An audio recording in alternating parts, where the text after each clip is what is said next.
Okay, everyone. I'm sorry, hang on, I'm gonna mute these two. Okay. All right, we're gonna go ahead and get started. Let me first introduce myself. My name is Isabella Miller, and I'm the program director at the Berkeley Film Foundation. And before I start getting into the weeds, I just wanna thank everyone for being here. I know what a difficult time it is right now, and we're all just making huge adjustments in our lives and keeping our heads above water. And it means a lot to have the film community around us right now. So thank you for that. I hope the next 90 minutes can be an opportunity for everyone to escape this craziness for a while and take some time and learn. So this is the Berkeley Film Foundation's first virtual workshop. The foundation usually hosts 2 of these every year in a beautiful theater at the David Brower Center in Berkeley. I really hope we can get back to that space sometime soon. But of course, we've had to go virtual at this time as a way to adapt to our new reality. But please check out our past workshops. Several of them are recorded and available for free on our website, so you can check those out there. So since this is our first ever streamed webinar, please forgive any technical complications over the course of the session. This is my first time hosting, so that's very possible. And I know some of you have seen our pre-show. Sorry about that, but thanks for bearing with us. But I think moving forward will be relatively stable. So I'm sure many of you know about the Berkeley Film Foundation, but for those of you who don't, we are a nonprofit organization that exists to give financial support to independent filmmakers who live or work in the East Bay and who are producing socially conscious documentary or narrative films. BFF focuses our grants on supporting production, post-production, and distribution stages of a film.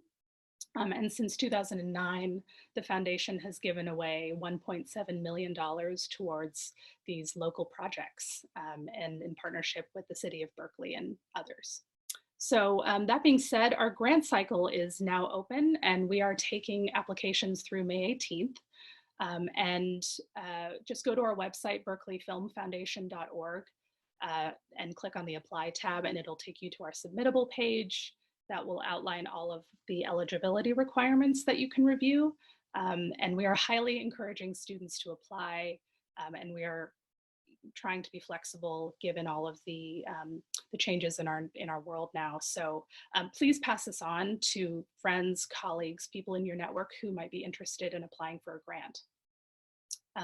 And so also during this time, we're trying to keep filmmakers informed of relevant COVID response efforts being done by local or national film organizations. And on that note, I'd like to mention an event that has come onto our radar. The California Film Institute's Docklands Festival has had to be postponed, but this Sunday on May 3rd, Variety is hosting several Docklands filmmakers for a special live Q&A discussion called Doc Talk from Home, where you can preview trailers for the films and speak with, have an interactive discussion with the filmmakers during this session. So I'll send a link to everybody in the chat window to that event. So I'm gonna move on to some housekeeping points. So the presentation is 90 minutes and it's organized into 3 parts. We will break for questions after each part. So please use the Q&A button at the bottom of the window to submit any questions while you're listening. I will be the only one to view your questions, but then I'll read it to Sam during those sections of time. So you are all automatically muted, but and I think you will remain muted, but please just be aware of this so that there's no disruptions or anything. So thank you for that. And also this is being recorded. So if you miss something or you want to review something, we will be sending the recording out via email in the next few days. So you'll get all of that. So let's see. So the next point, we will be sharing our screen to view clips of Sam's work. We'll be working through that a little bit. And the clips are just 2 or 3 minutes long. So there will be clips involved in the presentation as well. So I am happy to move on to introducing our speaker, Sam Ball of Citizen Film, who I've been working with very closely over the last few months to put this program together. And he's been incredibly flexible and helpful and patient as we navigate this time and move to a new format. And I want to thank you, Sam, and your staff at Citizen Film, Aurora, Kate. Thank you for your help in this. So let me move on to Sam's introduction, Sam's bio. Sam is a director and producer of several documentaries and site-specific multimedia installations for Citizen Film, the nonprofit company, production company he co-founded in 2002. His work has been widely exhibited at many of America's most prestigious venues, from the Sundance Film Festival to the MoMA in New York. Citizen Film's collaborations with nonprofits and independent producers working at the intersection of the arts, education, and civic engagement, and they're all designed to deepen civic awareness and participation. Most recently, Sam directed the PBS special American Creed, which Sam will discuss more later on in part 2. And that has been viewed by more than 2.4 million people on PBS platforms. So without much ado, I'm going to pass the mic to Sam. And again, please submit your questions during this session, and enjoy. And it's a pleasure to work with the Berkeley Film Foundation always. And in this time, we are so appreciative of the work the Berkeley Film Foundation does, and in general of our institutions, which I think in the documentary film world have been particularly resilient and innovative and flexible in how they've handled this current crisis. So in terms of an agenda, I want to start with a housekeeping item, which is I can't see you. I can feel you, but I can't see you. I know you're there. And my colleague Aurora is here from Citizen Film as well. And what we found is that unless you've got an especially fast internet connection, sharing videos on Zoom is kind of rocky and stop and starty. So Aurora is going to drop links into the chat for you to watch so you can see what we're talking about. And we will reconvene. She'll let everybody know the running time of the clips, and then we'll reconvene after the running time. So everybody will be muted, I think, throughout. And just because of the number of people, it looks like there's 214 people here. We're not going to have open mic Q&A, unfortunately, and instead we'll use the chat function for you to be able to ask questions. I also want to say, we were supposed to, when Isabella and I started planning this, we were going to be doing a show at the David Brower Center with a lot more cinema to it, using their beautiful screen. And a lot of us, and I'm sure you out there, it's no different. We're going to all these Zoom things, and it just feels like events that are heavy on watching stuff, they're a little too much. So we've greatly reduced the amount of media we're going to show you. So we're just experimenting, and give us feedback on the ratio of media to talking. We're kind of erring on much shorter clips than we had initially intended to show. So hopefully that all works, and we'll give you enough clips so you can get a sense of the projects we'll be discussing. I wanted to give you a little bit of background on Citizen Film first. Two other filmmakers, Sophie Constantino, Kate Stilley, co-founded the company with me in 2002. Like a lot of you out there, we don't see ourselves as just storytellers. We see our role as community builders, coalition builders, And all of our projects seek to foster active civic engagement, active participatory citizenship around things that we care about, ranging from the environment to, especially in this moment, health, of course, but also as part of that, the health of American democracy and looking at ways to build a more solid democracy. And we'll start by showing you a couple of projects that are about that. One of the things I'll be talking about in terms of strategies, both for impact and long-term coherence and feasibility, are looking at documentary projects, not just as one-off films, but as initiatives, constellations of stories that drive a civic agenda and drive civic participation forward. And a lot of what I want to discuss today, which is really just our process for deciding how to take projects on, how to partner with organizations we think can make a difference, and how to continue those partnerships over time, increasing their impact as we learn how to work better together and learn how to find powerful intersections between what we do as storytellers and what various organizations, foundations, and even individuals do as civic actors who want to make a difference. And there's a point I want to make, which is that we don't necessarily always politically agree with everything our partners do. And we're often seeking to build very big tents where we work on the Venn diagram between what we are interested in and what our partners are interested in. So as Isabel mentioned, we'll break today's session up into 3 parts.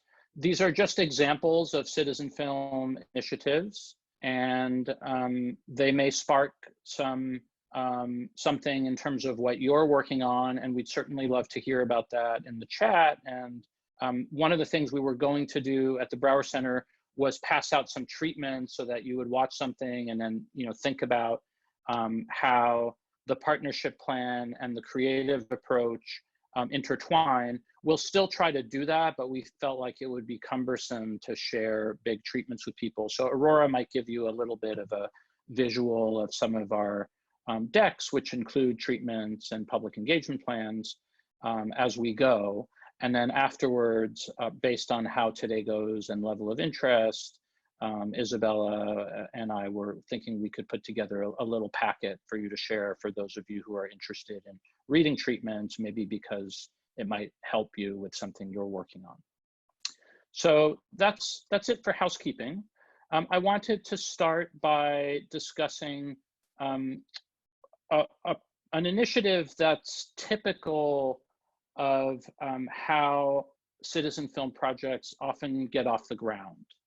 And sometimes an initiative will start on the foundation side with an RFP or something that we know a foundation is interested in, and where we know we have interest as well.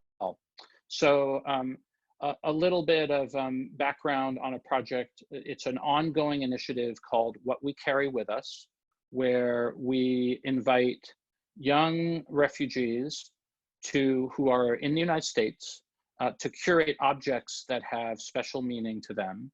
And then we create audience experiences around the curation of those objects and what those objects represent to the curators. The genesis of this project is part of a larger initiative, or and this is often the way citizen film works. Initiatives beget initiatives, and the genesis of this one was an RFP that a foundation in New York put out. The foundation is called the Covenant Foundation. They support Jewish education, and in particular, innovation in Jewish education.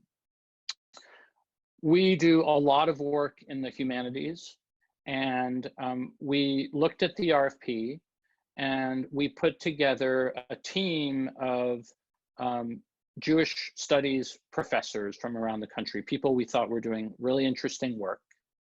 And we proposed to build bridges between what those professors were doing creatively in their own work in terms of their research areas and their ideas, and use our expertise to take those ideas to a much larger audience through the type of coalition building and storytelling we do. So we initially built a group of 6 Jewish studies professors. We then reached out to, we workshopped concept ideas with those professors. And then once we had ideas in place, we reached out to museums and arts organizations to figure out interesting ways to get ideas out there. So we partnered with organizations like the Contemporary Jewish Museum here, and then we worked with organizations in New York, in Arizona, essentially in Michigan, everywhere those professors were located. We were really focused on community-based, place-based engagement. One of the people we roped into this project is the curator of the Magnus, which is a small gallery the University of California operates in downtown Berkeley. The curator's name is Francesco Spagnolo. He has a really interesting field of research, something that he calls memory objects. So the idea that objects are conveyors of memory, culture, identity. And as we were workshopping in 2016, the contemporary refugee crisis was something we cared a lot about. So we actually launched this project in earnest pretty close after the election in 2016. And you know, to give you a sense of my own background, I was born in France. I'm a dual French and American citizen. My family is Jewish. My mother was born in 1941. My grandmother was a seamstress and found work in a Catholic school for girls, and they kept her hidden throughout the war.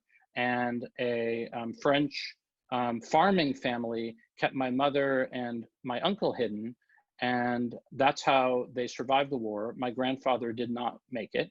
And so for me, when America shuts its doors to refugees, that is shutting doors to a fundamental promise and a fundamental, I believe, American promise in terms of what America's values ought to be in terms of the inscription on the Statue of Liberty.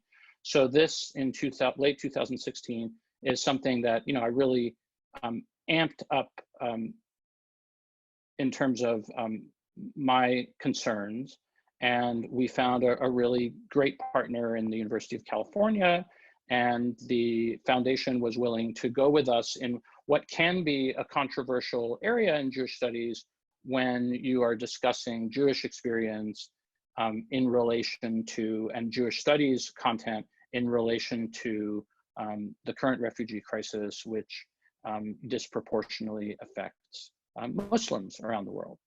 So with that in mind, we'd love to share, and actually I'm gonna give you a little bit more background, which is that part of what Isabella and I wanted to make sure of today is that we would share projects, some of which are bigger budget. Citizen Film has produced more than 150 films in the time that we, you know, of our 18 years. And some are very low budget, some are intentionally bigger budget. But this particular concept is pretty low budget. So we really wanted, as we developed this treatment, to marry these various agendas in a creatively straightforward way. So the nodes of short films would be objects that refugees curated. And then we would find interesting ways to package these short films and the objects into exhibitions. We did a 6-month exhibition at the Magnus, the gallery in downtown Berkeley, where we included objects from Jewish refugees in the 30s and 40s. There was a mix of objects and media, and our little immersive gallery in the exhibit is the last thing that people would walk through, and it brings the exhibition up to date in terms of some universal themes about choices people make, about what's important to them, and how those choices are expressed in objects. This is not a refugee backpack project, really. We didn't say, well, if you had 5 minutes to leave, what would you take with you? It was really inviting refugees to curate whatever they wanted. And then it was our job to work closely with them to express what they wanted to express about their experience through those objects. So Aurora, if we could share a clip, and if we could rejoin, I guess, after that clip, and again, so working backwards from a low budget, working backwards from the idea of objects as nodes in a story, and creating a film that is part of a larger exhibition that we co-designed around curated objects. Please take a look at the clip, and then we will rejoin. And in your chat, you will find a link. Click on the image and you can watch the clip.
Okay, I think a lot of people have watched.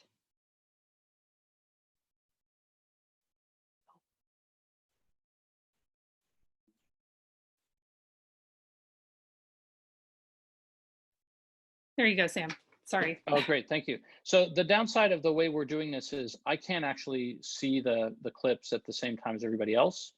And I was speaking about one of the films that we designed um, for this exhibition at the Magnus Collection in downtown Berkeley. What you just saw is, I believe, an example of how we took the show on the road, and we have been designing a continuing series of interactive exhibitions with a number of different partners. The one you just saw the clip from, we showed short films inside a shipping container on Times Square in New York. And outside that container, we showed luxury brand advertisements consistent with the style of advertisements on Broadway Plaza in Times Square, except that those advertisements are for objects curated by refugees. And instead of saying, you know, Gucci, Milan, Paris, Tokyo, or whatever they say, we would say the name of the person's hometown, the name of the person, the name of the person's hometown, the refugee camp they were interned in, and then their port of embarkation in the US, as a way to kind of subvert this public space that a lot of people travel through. So we wound up having 15,000 people engage with the media. We had rotating sessions where every half hour, the fire code would allow us to have up to 8 people inside the shipping container at a time. And then many of those sessions were followed by live Q&A with the person whose object set, or the people whose object sets were featured in the shorts. We wanted to show one of the shorts. So why don't we play that now? Isabella, is everybody able to see stuff? Are we still on track in terms of that plan?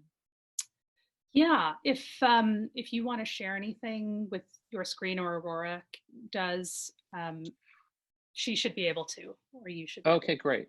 Well, why don't we drop one of the films into the chat? It's called Golden Magic Shoes, and we'll see you back here in a few minutes. Great, I see that here.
Okay, I think most people have probably seen the 5-minute clip, so I think we can move on.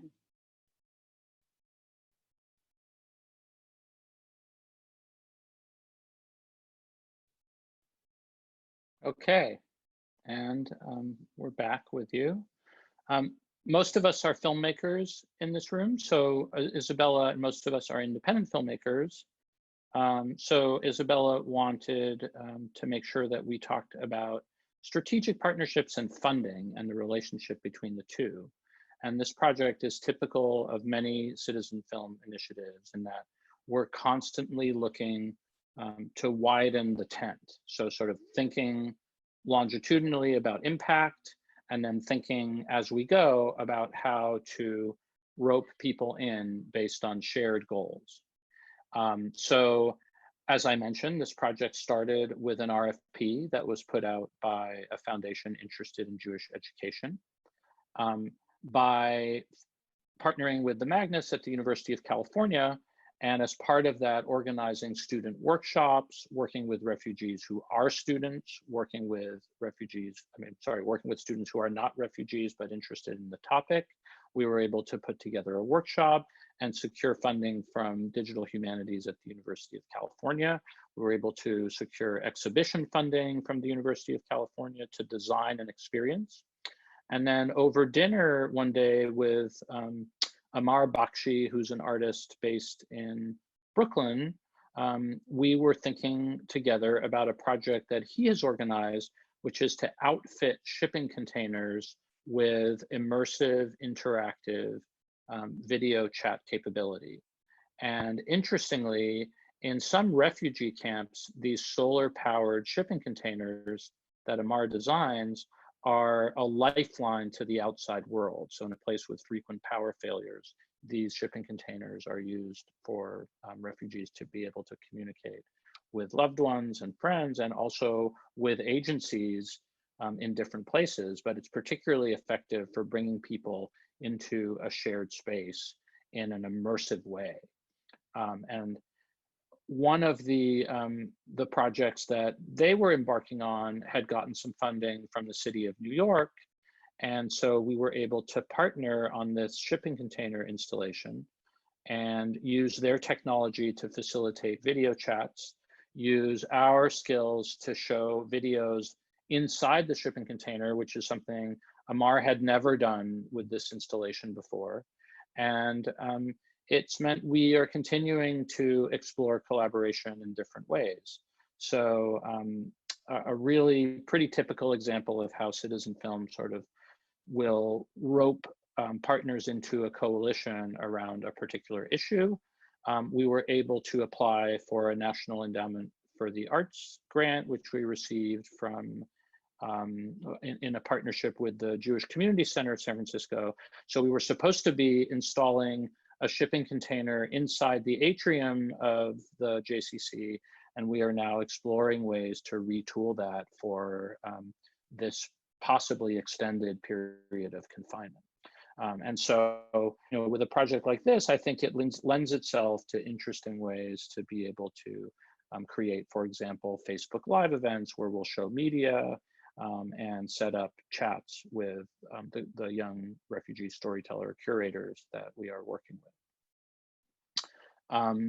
And then with this JCC partnership, we also reached out to Frameline, the organization that produces the LGBT Film Festival in San Francisco. And together we went to the San Francisco Arts Commission and were able to secure a grant to partner with Frameline as well. And again, an opportunity to bring a larger audience in.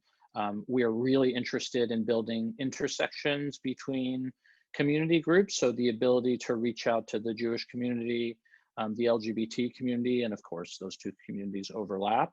And then to the constellation of people who are interested in issues that are relevant to immigration and the idea of welcoming refugees, supporting refugees. We partner with refugee resettlement agencies, and we're able to bring all of these people together to think about how they might work together. So that's how we're looking at using Facebook Live events both at the grass tops and the grassroots level. And at the grassroots level, we can, by partnering with film festivals and other cultural entities, bring in a general or at least a film festival audience as well. So a little bit about how these strategic partnerships and funding relationships can build on one another and interrelate. Isabella, should we open the floor to some questions? I realize I can't see them, but it looks like questions are streaming in. So I'm going to count on Isabella. I'm count on you to kind of keep the conversation going. We do. We have a few questions here. One person wants to know how you got the shipping container into Times Square. Oh my God! So I'll have to punt that to our partner Amar Bakshi and his team at Shared Studios in Brooklyn. But they have a whole system. I mean, they have a truck, and they have a whole system that allows them to do that fairly inexpensively, actually, in the dead of night. And then you know, there's a big permitting headache, but we were able to secure. Our exhibition, I think, lasted 3 days. And the partner on that was also Times Square Arts, which has a really good relationship with the city and an amazing megaphone that really turns people out. Right. I like that. I have someone who asked, there's about 3 more questions here. Someone is wondering how have you been able to continue marketing these stories beyond your film? Well, to clarify, I'm a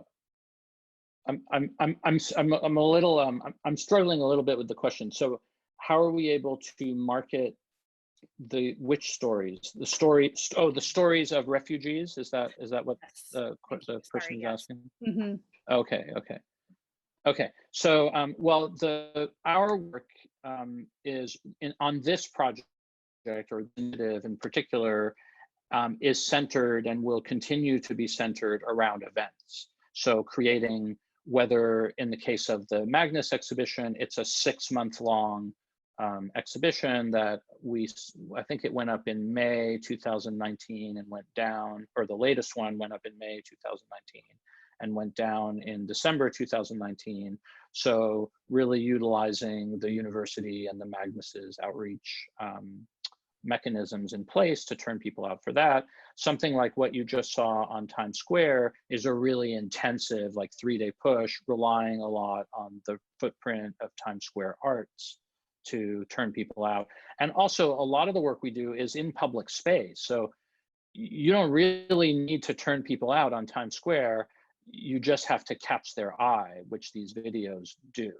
So that's a much more intensive experience. And the goal is to, you know, use public space, subvert public space, make use of the fact that people are there anyway. And that's something that we do with a number of our projects.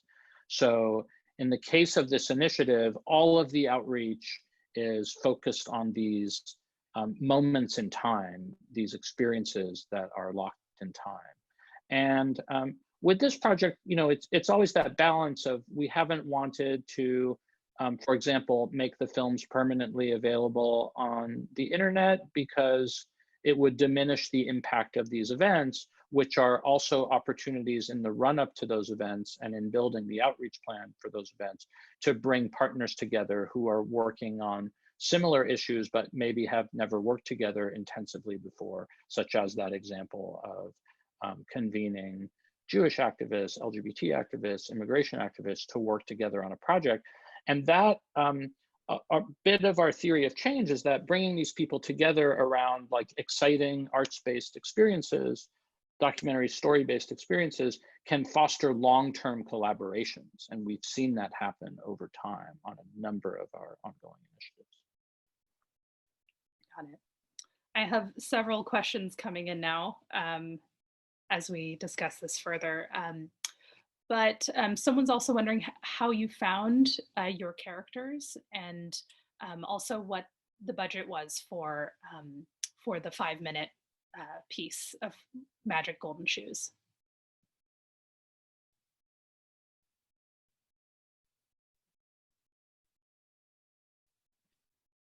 Hi there. Sorry for the unmuting lag. So the questions, I'm so used to being in person and then repeating the question. So I've gotten used to that and it helps me think. I realize it's not necessary in this format. So the question about who are we working with? We reached out to a number of refugee resettlement agencies, so agencies that work on helping people resettle in the United States. And that's how we identified people to work with. It's actually, for a project like this, kind of tricky because, and that's another reason that we were limiting exposure, to some degree on the internet.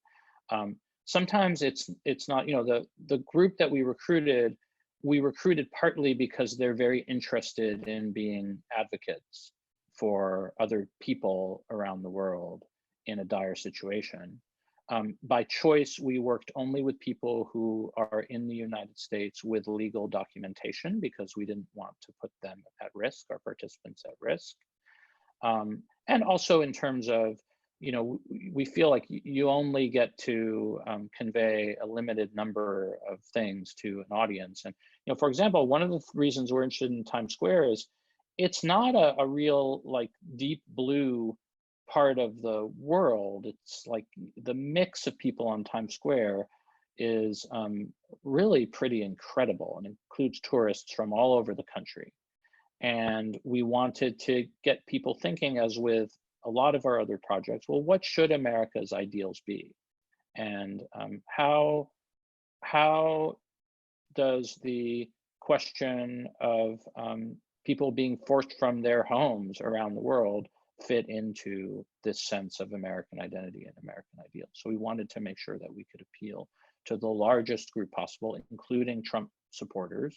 And we got this feedback, often it's really pretty incredible of like, I'm looking at this a different way, which I think is really important in this moment. I think I got sidetracked from the question, but I will also say that, we don't like, it's just terminology, and this gets back to treatments. It is often tricky, and we'll use the word project participants just because we really see the relationship as collaborative and interactive. Like, we want people to be agents of their own stories. And that's a really, tricky, it opens up a tricky set of questions about authorship, but I just want to tag that since part of what we wanted to discuss is this idea of treatment. And then what was the other question? I'm sorry. I think it was budget, question of budget. Oh, what does something like that cost? Well, so, the Golden Magic Shoes we pulled off for a few $1,000s. And the key to that is that Citizen Film has a full-time staff of 7. We're extremely versatile. We can do just about anything in-house. My co-founder, Sophie Constantino, is a great cinematographer. And so, when we do projects, we just budget based on a pro rata of our salary, which is a lot less than what a cinematographer's, which can be a lot less than what a cinematographer's day rate is, for example. And our associate producer, is in-house. So it really limits costs. And again, you can see, like, there's nothing very extravagant about these shorts. They're really, like, the goal is to design them very simply around photographs of objects curated by refugees or live shots of those objects themselves. Great. So I have another question here, and I'm reading these questions, so I'm trying to interpret them as well for the audience. So I apologize if I don't get the question 100% correct here, but people can correct me later. This person is wondering, to what extent does widening the tent depend on existing networks that you belong to? So I think they're wondering, how do you partner with someone if you're relatively unknown, and how can you develop these partnerships beyond what you're already a part of? That's how I'm interpreting it. Yeah, that's an amazingly important question, and the simplest answer I can give is it's a little bit of a mix. You know, we've been doing this work for 18 years. So in that time, you know, we've grown pretty consistently as an organization, pretty strategically and pretty incrementally, and grown in our impact again pretty strategically over time.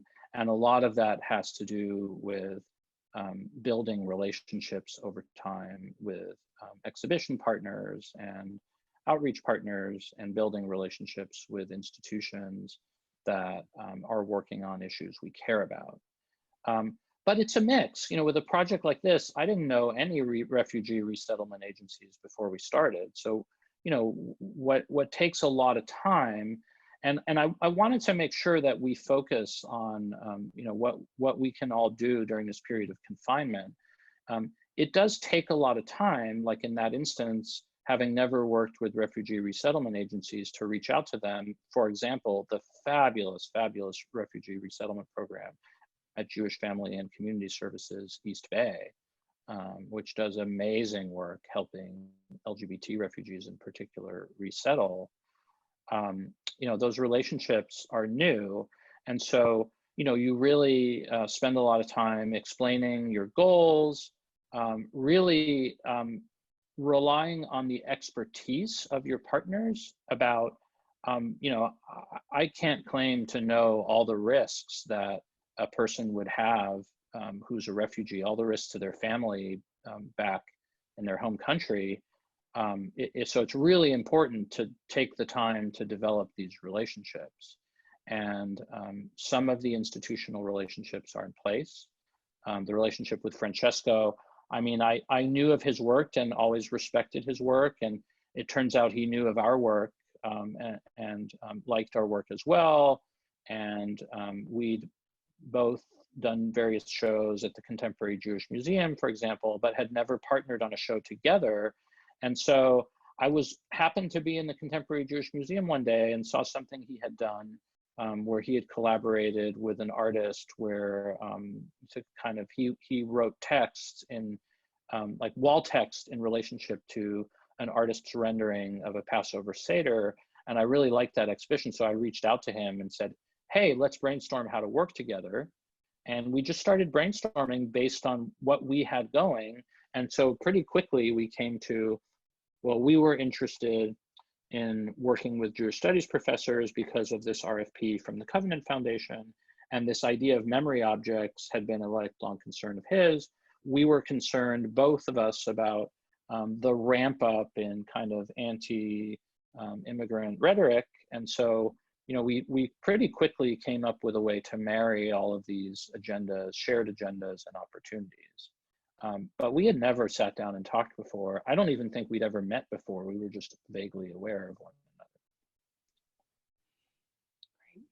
Well, I think we should probably move on given the time at the moment, but I will take note of everybody's questions. And I think maybe, Sam, we can work through answering those offline later. And maybe we can get those answers to people separately, because I do just want to be aware of the time here. So I will defer back to Sam for now, and then after part two, we'll come back for additional questions. So sorry, everyone. There are quite a few, and I love that. We just have to move on. Thank you. Thank you. So a really important focus of ours, especially in this moment, and I think heightened by this moment, is the health of American democracy. And I wanted to share, I think Isabella talked about this project briefly in her introduction, an ongoing initiative that centers around a PBS special citizen film produced called American Creed. The title comes from a phrase that was coined by a sociologist and Nobel Prize winning economist named Gunnar Myrdal. Full disclosure, in a report he published that was funded by one of our film's funders, the Carnegie Corporation of New York. And this is a study the Carnegie Corporation commissioned during the Great Depression to look at ambitiously, how to solve racism in America. And Myrdal traveled the southern United States with a team of, I believe, hundreds of graduate students with a survey, and they interviewed white residents of the South and found that almost to a person, some of these ideals that are foundational to in American documents were really in people's consciousness as part of their identity. And ideals like freedom and the notions of particularly American notions of equality, notions that we are all captains of our own destiny, or should be captains of our own destiny. And he found that these ideals would often coexist in the very same person with racist ideas. And he called his report An American Dilemma. And he said that if you want to solve racism in the United States, you have to start by appealing to white people's sense of these ideals. And Martin Luther King was a very attentive reader of Gunnar Myrdal, and this notion of an American creed is one that he embraced. And if you look at particularly the ways that Dr. King communicated through the mass media, this is an idea and a phrase that comes up again and again.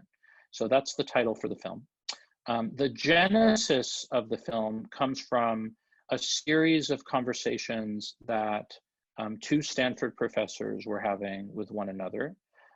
One is a prominent progressive named David M. Kennedy, whose field of expertise is pretty broad, but he's very well known for a Pulitzer Prize winning book on Franklin Roosevelt and the New Deal, big bestseller. I don't know in what edition it is, but it's a very, it's a great book, great writer.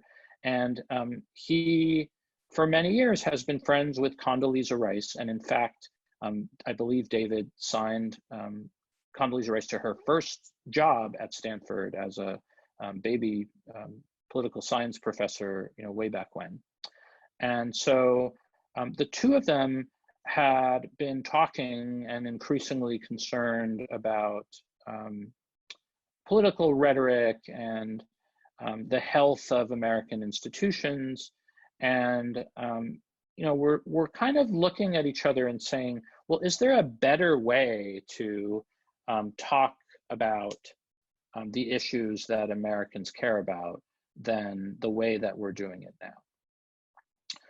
A friend of mine, and actually former boss of mine at the Stanford Channel, a writer and producer named Randy Bean, in her time at Stanford developed a friendship with both Condoleezza Rice and David Kennedy, and invited my colleague Kate Stilley Steiner and I from Citizen Film to meet with them and with her and brainstorm some ideas. And what we came up with together is, look, I mean, two professors talking, it's not going to reach a very large audience. But if we could cast a very diverse array of interesting people around this idea of an American creed and investigate that idea from the diverse perspectives of different kinds of citizen activists, people who are already working to solve divides in our country and to look at divides in their communities, however they define community, we might have something that could reach a very large audience. And part of our process of developing the idea was to reach out to organizations we thought would be helpful. Like if you want to reach a lot of high school students, for example, you've got to go to organizations that are able to reach a lot of high school students. So we were able to forge a partnership with two great organizations, one called Facing History and Ourselves, which specializes in designing curriculum and in being a community of educators who are interested in civics, either because they teach civics or because they think that civics are important to teaching history or even to teaching writing. And Facing History and Ourselves has a very large network within America's big cities. And we also wanted to make sure that we were reaching places that the media establishment has a really hard time reaching. And we were introduced through our friend Susan Freundlich, right, Isabella, where you are in Berkeley, California, to the National Writing Project, which is headquartered in Berkeley and has sites at universities all around the country. Those sites train educators to teach civic writing. So we designed together a process of using short films to frame conversations in classrooms with some follow-up civic writing exercises. So it was kind of this combination of coming up with a story structure that lent itself to episodic storytelling because we cast a diverse group of people, and we worked with a seminar that we staged for students that gave David and Condi a cinematic device to work with, where they could engage with students and with one another and kind of argue out, not necessarily in the sense of disagreeing, but argue out foundational American ideas. And that technique allowed us to move from story to story episodically. And so we knew that we had short films that could be broken up for curriculum. So you watch an 8-minute film, you have a guide that helps the educator discuss that with their class. And then we've been doing, especially in this moment, all kinds of interesting things with remote learning, where you can have a classroom in rural Montana using the same facilitation guide as a classroom on the southwest side of Chicago and be in dialogue with one another. And that's been really quite rewarding in terms of, and inspiring in terms of the kind of really tough conversations happening through the prism of story, which, you watch a story, so it's about the characters or the people in that story, rather than about, what one kid thinks arguing with another kid. The guides are designed to bring the conversation back to what's on screen. These partnerships resulted in a tremendous number of educators using the film. And we know that because in terms of submissions by students, we're at well over 5,000 submissions of civic writing, which is a small fraction of the number of students who use the film in classrooms. I think also being able to partner with Dr. Rice and Dr. Kennedy, who already have a footprint in the national media. I mean, David writes op-eds for the Times. We kind of knew that through them, there would be a way to reach a lot of people. So for them to go on Fox News together before launch, and then MSNBC together before launch, like all of these really compact media opportunities launched the film, so that on launch night, between PBS's broadcast platform and streaming platform and the app and the various footprints, 780,000 unique viewers tuned in at launch in February 2018, and the number of unique views is at latest count above 2.4 million. And I think that having educators who are really well-networked community participate in launch intensively, as well as working with the national media to participate in launch, really sent the film off to where it is the educational campaign is being relaunched now. PBS aired a segment just highlighting the educational campaign, and maybe afterwards we can share a link to a clip that features students who participated in the education campaign, something you might be able to just watch on your own from the PBS website. But for now, why don't we drop a trailer in so that you have at least a more holistic sense of the project we're talking about. So if you click on the link we just dropped in there, you'll be able to watch a 2-minute trailer, and then we can have a conversation.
Okay, I think most people have had a chance to watch this clip. I'm going to go back to where a couple questions came up. Sam, sorry, did you want to transition right now to question time, or would you like to say something else before? Yeah, absolutely. Would love to hear questions, or Okay, great.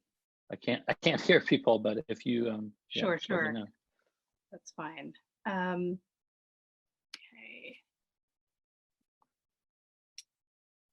So someone wants to know if you could speak about building relationships with film festivals to organize community screenings and community events.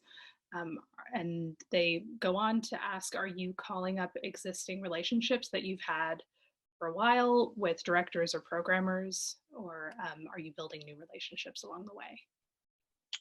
Okay, well, thanks for that question. I think, one thing that we always look at is what is the impact that we hope to have.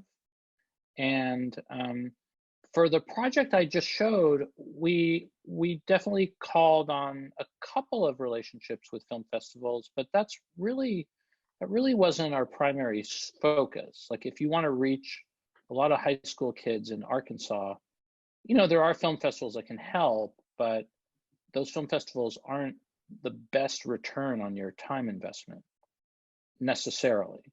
And I think festivals have a role to play in the ecology of American film, and they can raise your profile and all of those things.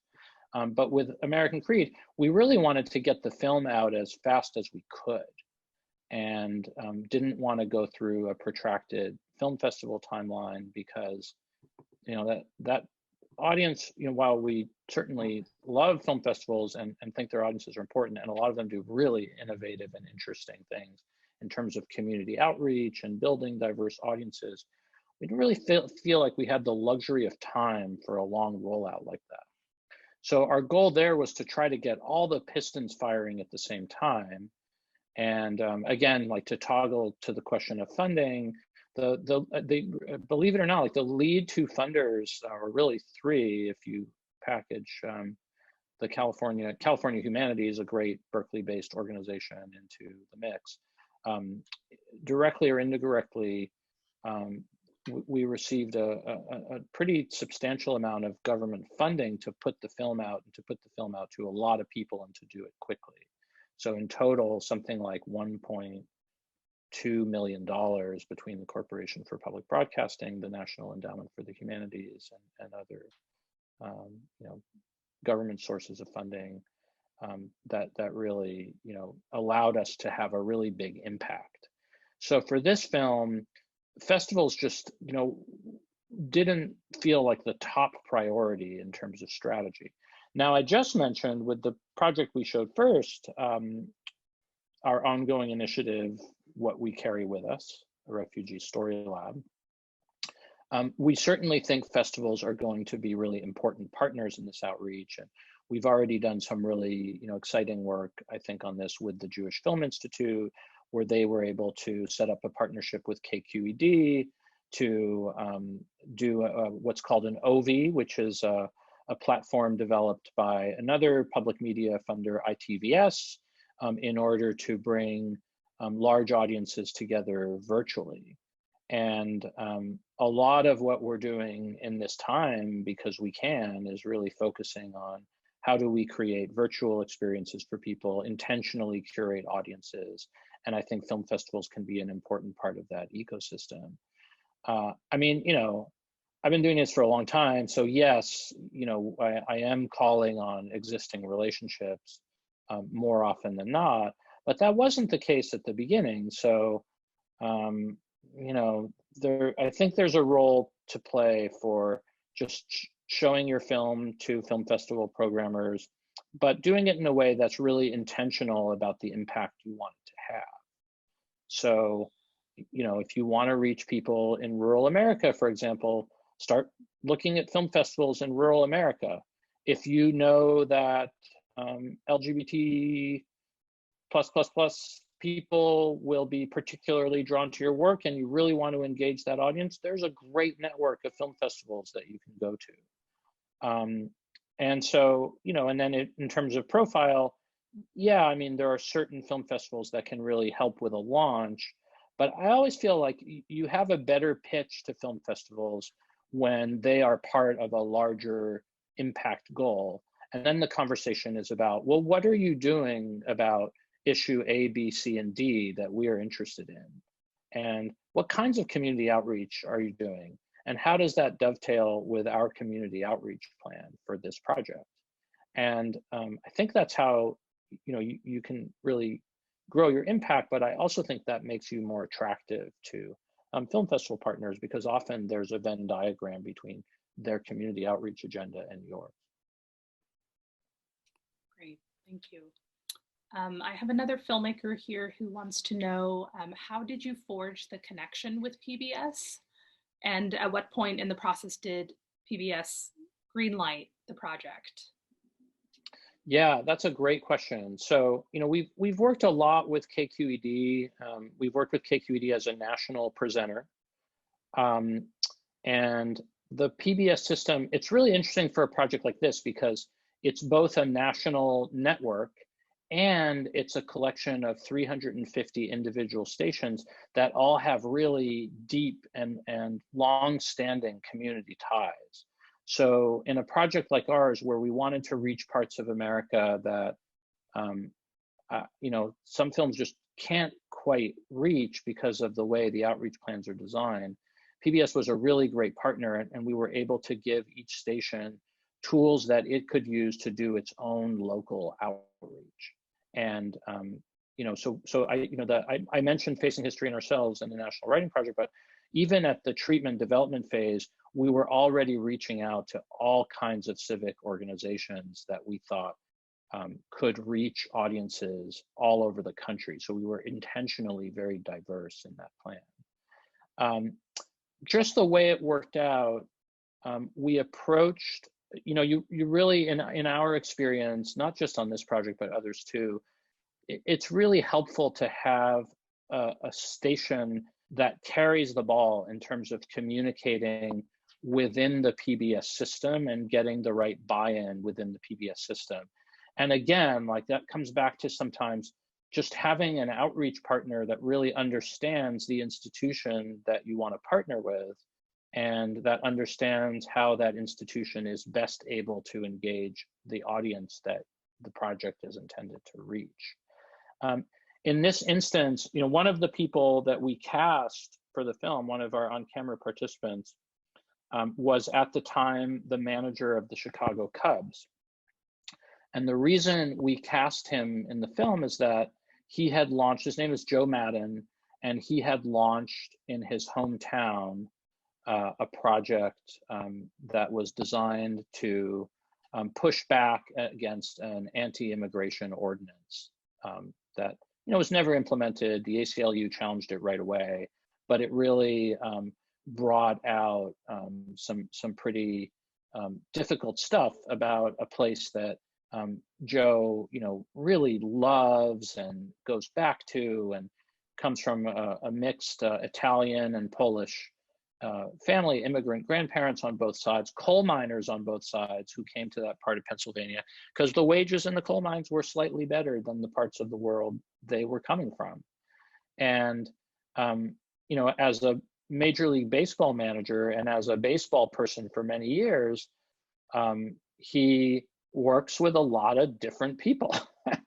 And he understands this idea of, team building as a process of, first, not just tolerance, but like true integration. So he had founded an organization in his hometown called the Hazleton Integration Project. And that was the reason we invited him, invited him in, really based on this idea of a shared American creed.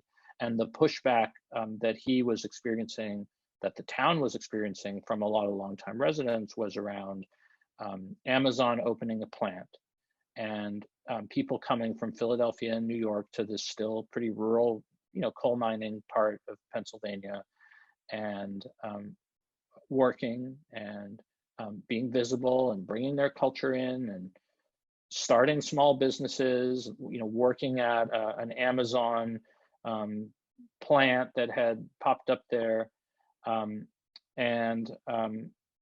So Joe really signed on pretty early to the film and was one of our best spokespeople and advocates.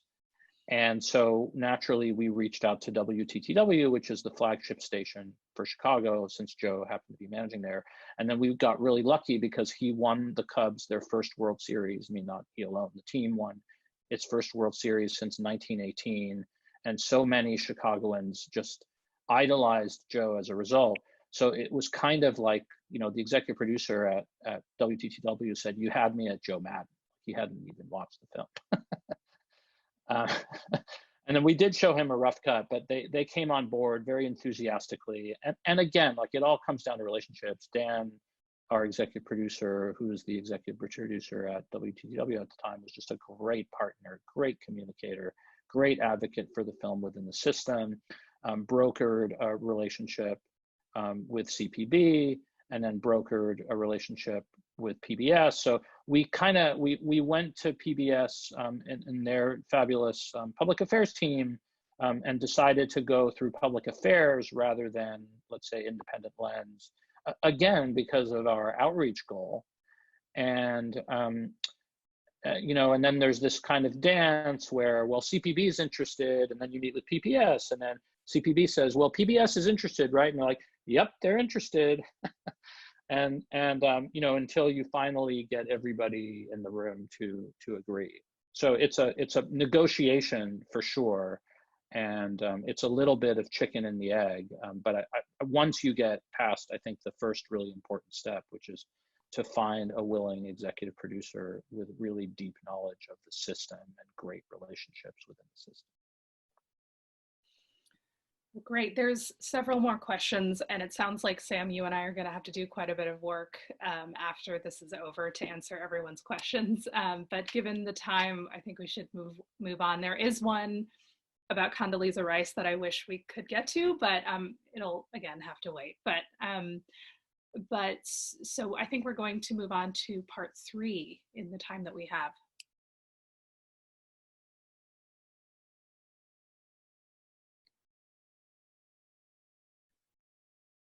Okay, I think I'm unmuted. So, I think Isabella just sent me in our private chat a question that came up about building on partnerships and how to handle the moment. So the third part of what I wanted to do today is share confidentially a clip with you from a still very much evolving project. Through the process of making American Creed, one of our participants is I think the best word for him is a civic entrepreneur named Eric Liu. And by civic entrepreneur, I mean, somebody who cares deeply about the health of American democracy, about, really kind of basic building blocks, ideas of democracy, like everybody deserves a vote.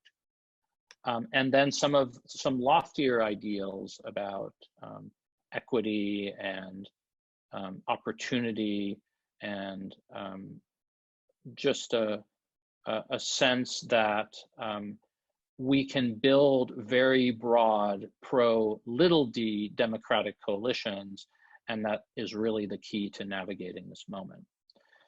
Eric is a fantastic facilitator of political dialogue, and we were able to partner together and with the Allstate Corporation through its program called Allstate for Good, move through a little bit of funding that allowed us to film some of Eric's dialogue facilitation projects, including some work he's doing called, and actually the Allstate funding is centered around this joint project called Better Arguments.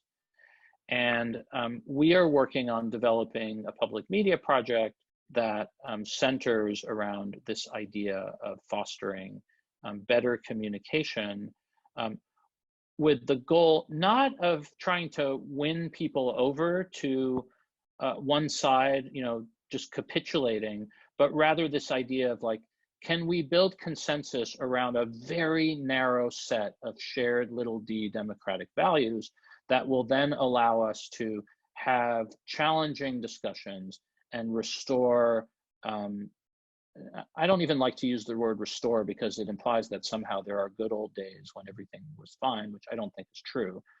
I think it's about really remaining idealistic and active and hopeful as citizens, hopeful about the idea that democracy is something that constantly needs tending and that constantly needs negotiating.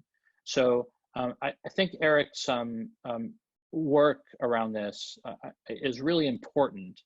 And in partnering with Eric, I really hope to elevate his way of thinking about democracy.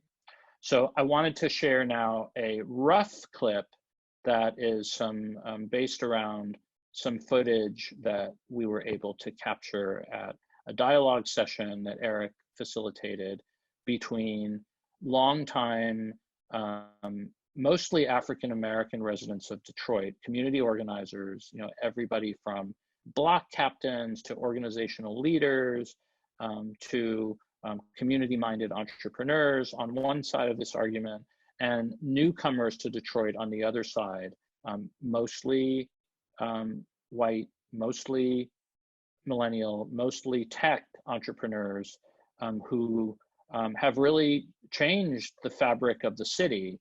And there have been a number of tensions that have gone largely, addressed, but in kind of unproductive, soundbitey ways, and with a lot of unspoken tension. And so this is an attempt that Eric and his team and his partners in Detroit, an opportunity to kind of get everybody in the same room and put ideas on the table and start talking to one another.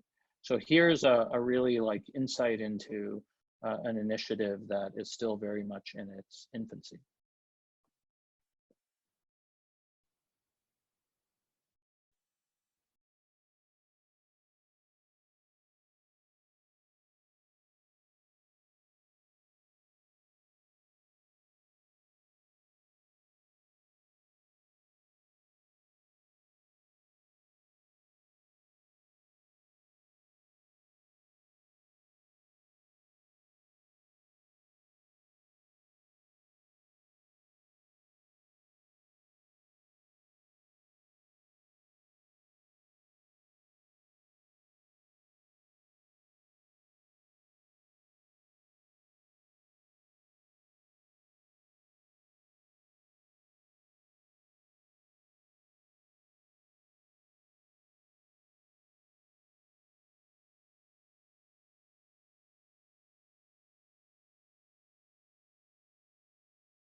Okay. I think everyone's had some time to view that clip, this special clip. So Sam, are we moving to Q&A at this point?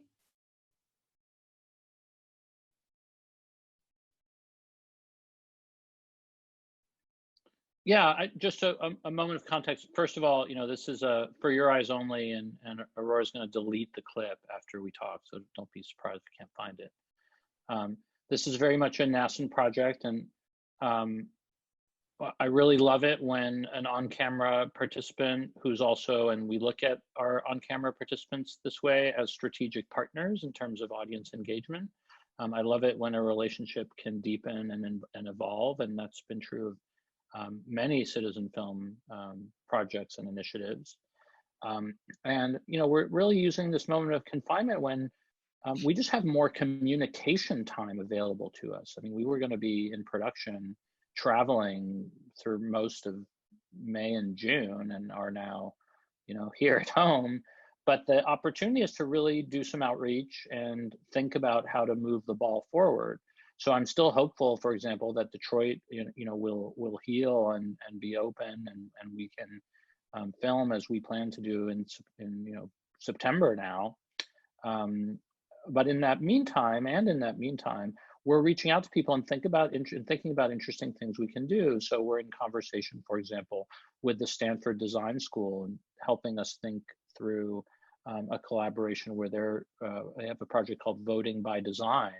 So with this moment where first-time voters are, like all of us, in their rooms all around the country, on computers, many of them, most of them, hopefully, we're organizing a conversation between first-time voters that we can facilitate and film as part of this larger initiative, and start to build enough scenes to make the case for the public media project we plan to produce. So I don't know that, if I'm traveling and shooting, I wouldn't have had the time to develop that particular relationship.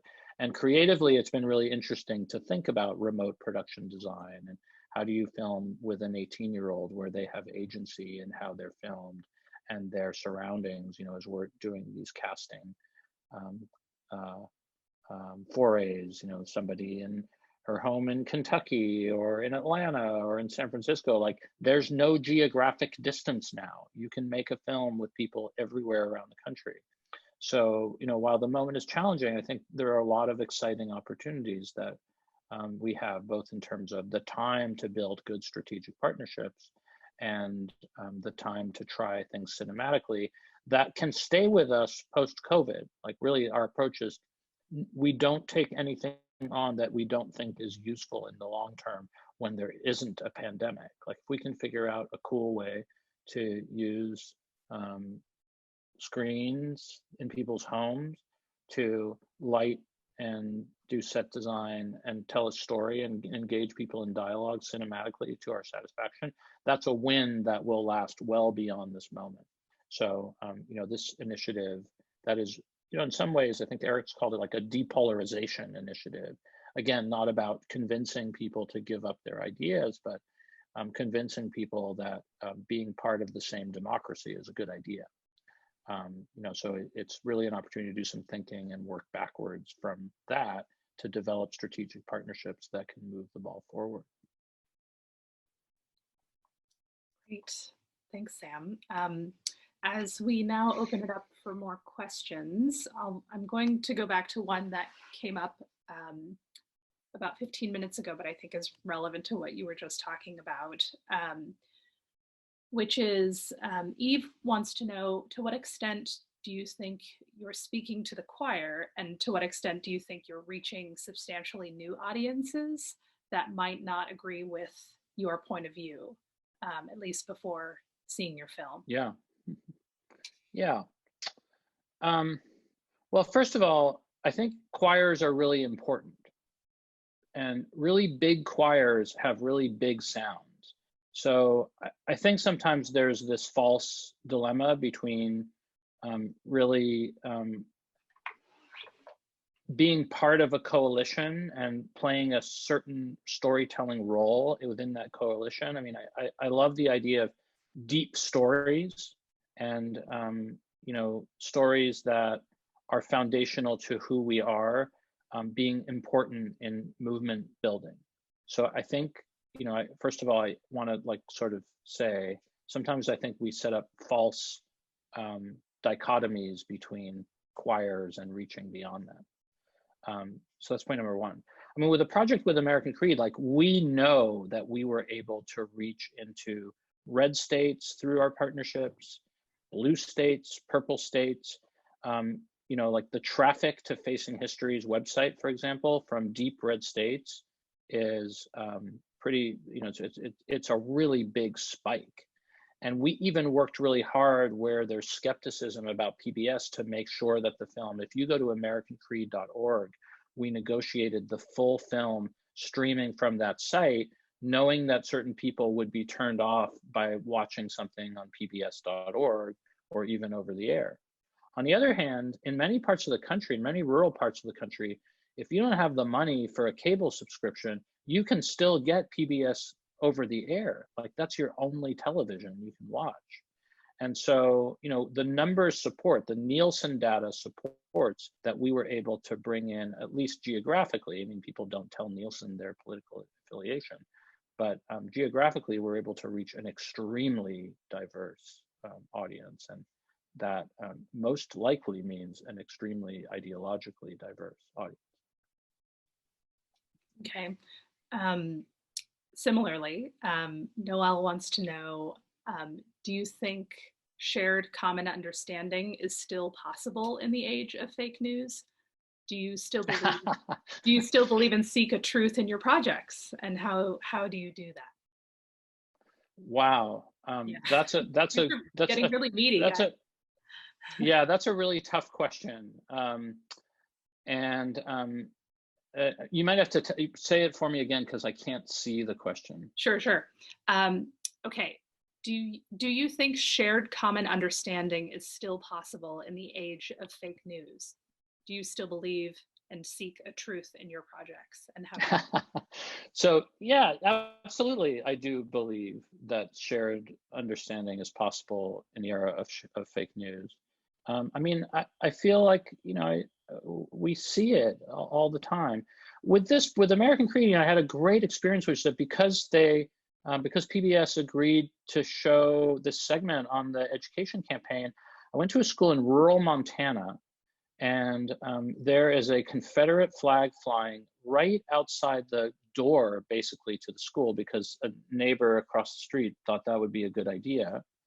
And the district, whatever it's called, the voting tract went 90-something% for Trump and 7% for Gary Johnson in 2016. And they're watching this story with a facilitation guide by the National Writing Project that's set in a rural African-American community in Arkansas, where basically the voting percentages are flipped the other way. And, really finding things they share in common, decline of the industrial base, over-reliance on one industry, ideals about self-reliance that I think are baked deep within the American fabric. If you want everybody to have a chance at being able to make a living for themselves, take every other issue off the table, I think it's pretty easy to find common understanding around that. And, it's this mess took a long time to make. There's no, and arguably, it's always been a big mess. I mean, Eric Liu says America is an ongoing argument. So, but within that, I do feel like if you are relatively unambitious, I think, in your goals on what you want to build common understanding around, then yes, I think it is possible to build common understanding. But I think these really basic foundational things are super important right now. And, we're not newsmakers. So that's the other advantage on that fake news question. I'm not doing news at all. Citizen Film doesn't do news. We are really looking at telling stories. And I think the truth question is much harder, because then you get into issues of whose truth. But we seek to find something, like I consider it a victory when somebody who is in our film says, yes, that is exactly what I want to say. That is exactly how I feel. And like, like we get that a lot, and that's really gratifying. Mhm. Thank you, Sam. We are quite over time, so I guess I have a final question that several people have asked. I don't know if I mean, like I said, we're pretty over time, but a lot of people are curious about citizen film and your funding models, and how you can finance your projects with a staff of 7, and how you make it work with partnerships, grants, a combination of those things. So maybe we can close with you just giving a little brief overview of citizen film, and then I think that will encapsulate a lot of the questions people have been sending. So yeah. So the question is specifically about funding, is that right? Several have asked about that. Yeah. So the reason, a big reason why we did this was to talk about the relationship between building good strategic partnerships and being able to get things off the ground. So the examples I just shared are typical in that it's a real mix of funding sources, everything from within Facing History and ourselves, they already had a grant from Allstate to support community conversations. And we were interested in our film in partnership with local PBS stations being utilized to frame community conversations. So, in that instance, we provided content that the organizational partner needed in order to fulfill its mission, both in terms of classroom community conversations and these big public events that were facilitated by their student leadership teams. So we were able, for example, with Allstate support, to do an event for 400 high school students and their families in Chicago, representing, Facing History has the contract for the entire Chicago public school district on its civics curriculum.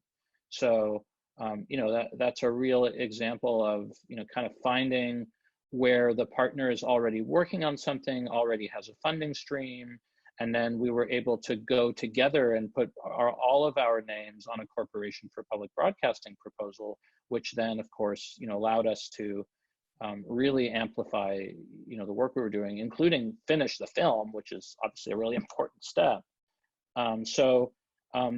In terms of our local work, we have an ongoing initiative in the Western Addition in San Francisco, where Citizen Film has had its offices for many years, where we're working with local residents, and sometimes the funding for that comes from our 28 local nonprofit partners and funds they're able to raise to drive their agenda forward around equity. And sometimes we'll go together and apply for funding. So we went with one of our partners' success centers to the National Endowment for the Arts, and we're able to raise $100,000 to partner together. And I think the short answer is, we really look for shared the shared goals we have with partners working around an issue. And then we look at what assets and resources we already have on the table. And then we figure out, well, where can we go together to raise the money so that both the storytelling, so that the storytelling goals, which are also impact goals, intertwine.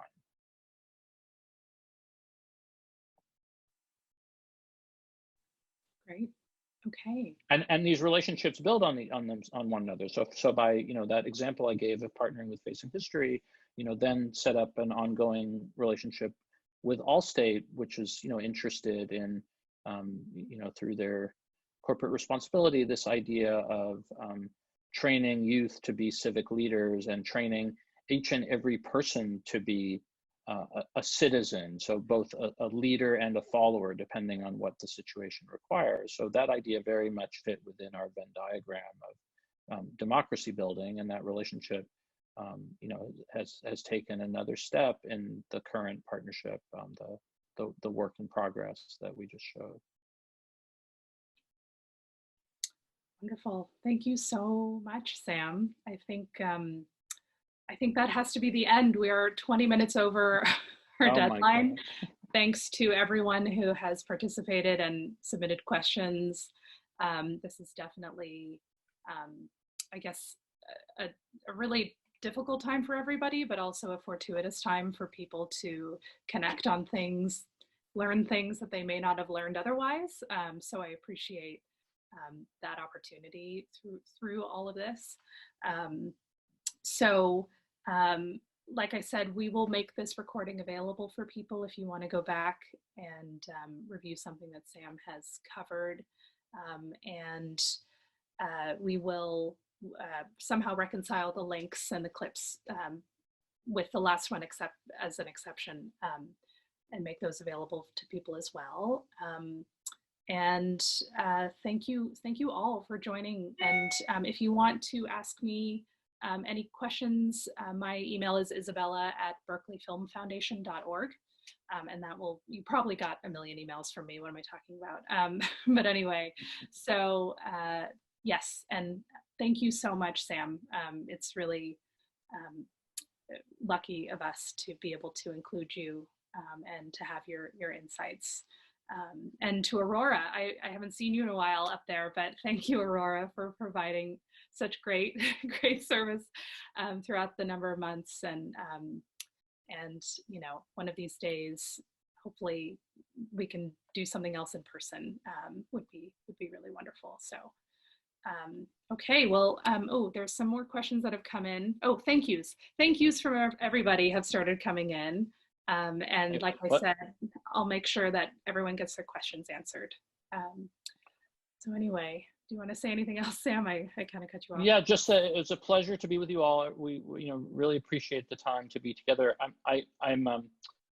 My regret is I can't see anybody with this format, but I hope to see you all soon, and I hope everybody is safe and well and continuing to do good work.